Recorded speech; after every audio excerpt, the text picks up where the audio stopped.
Everyone welcome to my channel. आज चाहिँ धेरै पछि लाइभ भएको अनि डेनमार्कमा चाहिँ समर सुरु भइसक्यो होइन। चारैतिर फुल फुलेर एकदम हरियाली भएको छ, तर यता चाहिँ छैन होइन। म अब बिस्तारै काममा जाँदैछु, सो धेरै पछाडि नै बनाएको। डेनमार्क एकदम राम्रो हुँदैछ अहिले, समर लागेर होला। अनि पहिला चाहिँ अब म अक्टोबर भनेपछि डिसेम्बरतिर आएको थियो, अनि त्यतिखेर चाहिँ एकदमै धेरै जाडो। अनि सो अहिले चाहिँ जताततै फुल फुलिरहेको हुन्छ क्या, यस्तो बाटो हो कि होइन। मान्छेहरू चाहिँ कुकुर डुलाउन लिएर हिँडिरहेको हुन्छ।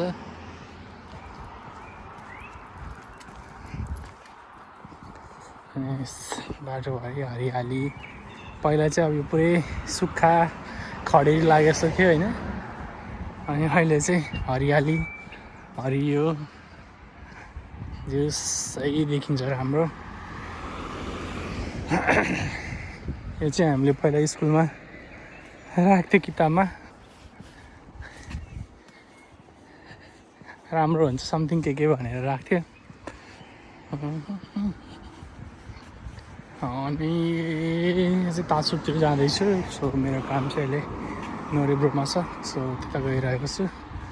अनि धेरै पछाडि यसो भिडियो बनाउनु पऱ्यो भनेर बनाएको। अनि म पनि गएको थियो, हामी पनि साकुरा हेर्नको लागि चाहिँ, मेरो वाइफ र म।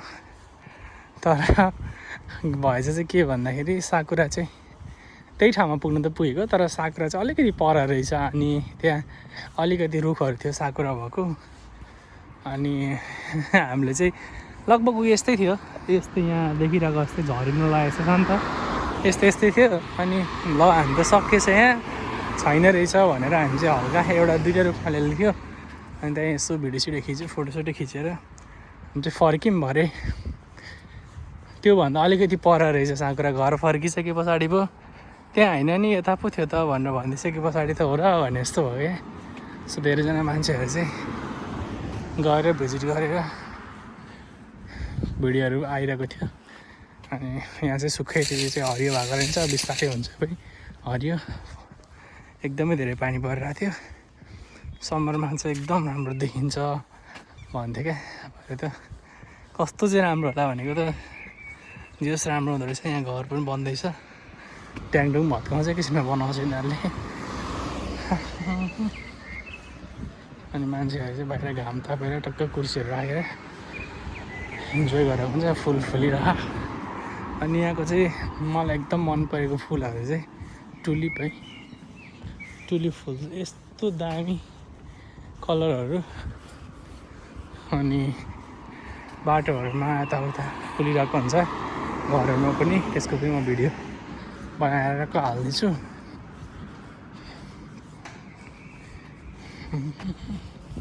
यसरी चाहिँ टक्क हाम्रो सयपत्री फुल यस्तो त्यो समथिङ तिहारमा लाउने फुल हुन्छ नि, त्यो पिङ्क कलरको टाइपको छ, त्यस्तै सेतोहरू फुल्ने भुइँभरि यसरी सरल। अनि यसले चाहिँ राम्रो देख्ने क्या कस्तो। घरमा चाहिँ भित्र टन्नै फुलिरहेको रहेछ। अब त्यहाँ त जान मिल्दैन, त म देखाइदिन्थेँ।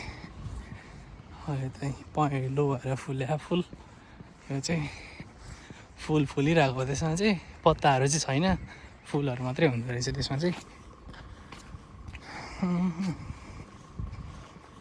सो तपाईँहरू पनि डेनमार्क आउँदाखेरि चाहिँ समरमा यो कुरा चाहिँ इन्जोय गर्नुहुन्छ।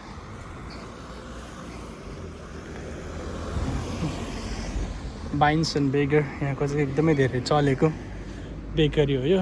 अनि उ त्यता चाहिँ फुलहरू फुलेको छ उहाँ पर, तर अहिले त्यो चाहिँ देखिँदैन।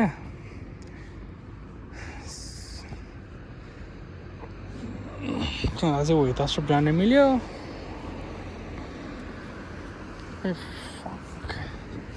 अन्सुमा चाहिँ अब रोड क्रस गरेर अहिले जाँदैछु।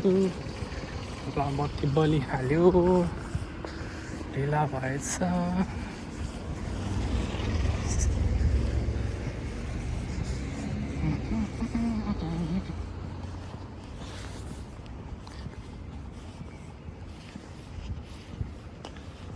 यो ठाउँ चाहिँ मलाई पनि एकदम मनपर्छ यहाँ हिँड्न चाहिँ एकदम मजाले मिलाएर आज अहिले इस्टरको छुट्टी छ अनि प्रायः सबै दोकानहरू चाहिँ बन्दै नै छ भनौँ या कुनै कुनै चाहिँ खुल्ला हुन्छ रेस्टुरेन्टहरू नभए प्रायः सबै बन्द हुन्छ अनि यहाँ एकदमै धेरै अरबी टुर्किसहरू चाहिँ हुन्छ अनि उनीहरूको चाहिँ केबाबहरू सेल गर्ने हुन्छ क्या एकदमै धेरै